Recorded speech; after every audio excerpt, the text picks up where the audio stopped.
இன்றைக்கி ஒரு easy and simple healthy recipe. ஒரு கிளாஸ் பருப்பு, கொஞ்சம் மஞ்சள்தூள்,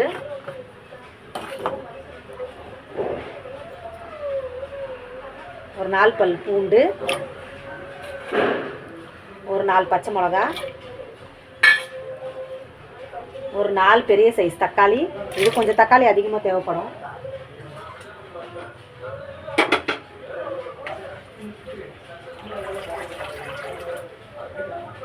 ஒரு கட்டு பாலக்கீரை. இப்போ இதை குக்கரில் வச்சு ஒரு 4 விசில் விட்டுக்கலாம். கீரை நல்லா வெந்துருச்சு. ஓப்பன் பண்ணி பார்த்துக்கலாம்.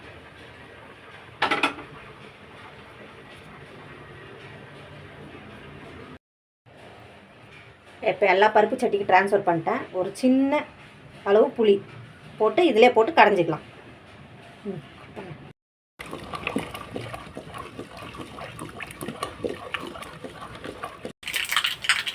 கடுகு நல்லா பொரிஞ்சிடுச்சு.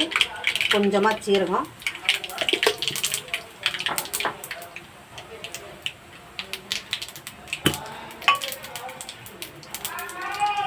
கொஞ்சமாக வடகம்,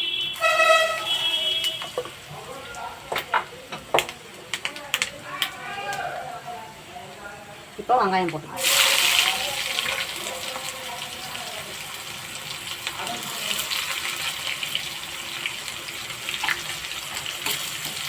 நல்லா வதங்கட்டும்.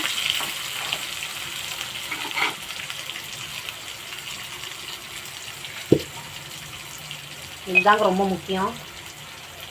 ஒரே ஒரு ஸ்பூன் குழம்பு மிளகாத்தூள் போட்டுக்கலாம். இது ஒரு நல்ல கலரும் நல்ல டேஸ்ட்டும் கொடுக்கும் குழம்பு. கண்டிப்பாக செஞ்சு பார்த்துட்டு எப்படி இருந்ததுன்னு சொல்லுங்கள்.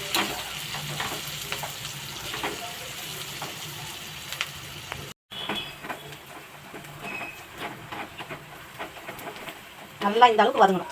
அப்போ தான் குழம்பு நல்லா டேஸ்ட் இருக்கும். அவ்வளோதான்ப்பா. இதை எடுத்து குழம்புல ஊற்றிடலாம். இதை எடுத்து அப்படியே குழம்புல ஊற்றணும்.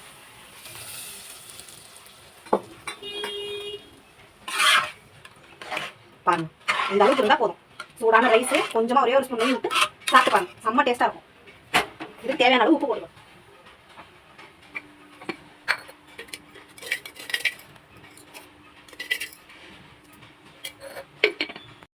இந்த அளவுக்கு கொதி வந்தால் போதும். இதுக்கு மேலே இதை கொதிக்க விட வேண்டாம். டேஸ்ட் நல்லா இருக்காது. சூப்பராக இருக்கும். ட்ரை பண்ணி பார்த்துட்டு கமெண்ட் பண்ணுங்கள்.